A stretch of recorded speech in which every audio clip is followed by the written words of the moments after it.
السلام عليكم حبايبي، شلونكم؟ شنو أخباركم؟ يا رب تكونون بصحة وبخير. فيديو جديد راح أنزله بأيام الشتاء الباردة هذه، أكلة شتوية جدا لذيذة وبنفس الوقت هي طبق نباتي للنباتين اللي ما يأكلون لحوم بس بنفس الوقت يحتاجون فشي دفيهم بالشتاء. الطبق اليوم طبق تركي، هو عبارة عن برغل مع الخضروات والسبانخ. قبل ما نبلش الشغل مالتنا حبايبي، أحب أذكركم لا تنسوني بالضغط على زر الإعجاب بالنسبة للأخوة المشتركين وتفعيل جرس الاشتراك حتى يوصلكم كل ما هو جديد من القناة، والأخوة غير المشتركين حتى إذا تريدون تتابعوني بس سووا سبسكرايب، اشتراك بالقناة حتى توصلكم الفيديوهات أول بأول. حبايب هسا نبلش بالشغل. مكوناتها جدا بسيطة، عندنا طبعا كلها راح تنكتب عندكم بالبوكس الجوة بصندوق الوصف. هي عبارة عن 3 باقات من السبانخ مفرومة ناعم، ويا فلفل أخضر وأحمر فرمتهم ناعم، وكذلك بصلة كبيرة.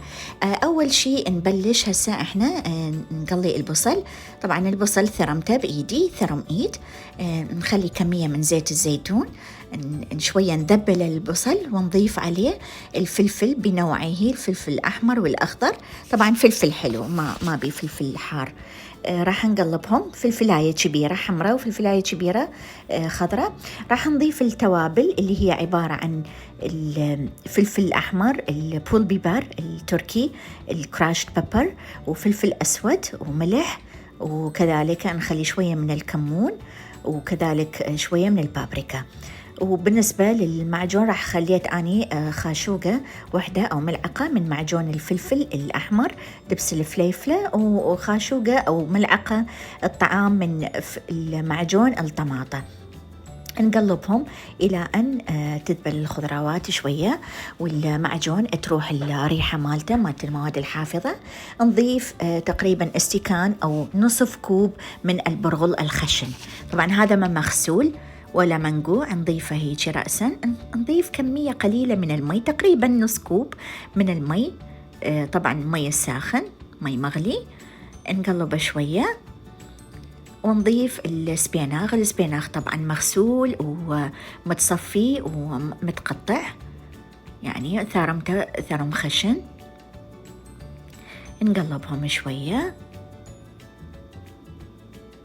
هسا نخليهم نتركهم على الطباخ بعد ما طبعا السبيناغ أنا ضفته على كذا وجبة، لأن السبيناغ تعرفون كمية 3 باقات تكون كمية كبيرة، فحتى لا تصير خبصة وهوسة ويوقع من الجدر أضيفه شوية شوية إلى أن شوية. هاي أول وجبة تذبل أضيف الوجبة الثانية، بعدين يذبل، بعدين أضيف آخر وجبة.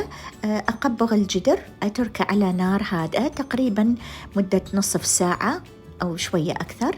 فالأثناء أنا راح أسوي صلصة اللبن اللي راح أخليها على الوجه. طبعا إذا أكو لبن مال شمال عندنا مال العراق خيرا على خير، الماكو إحنا لأن هنا بكندا وأمريكا ما عندنا هيك أشياء، فنسوي خبطة مالتنا.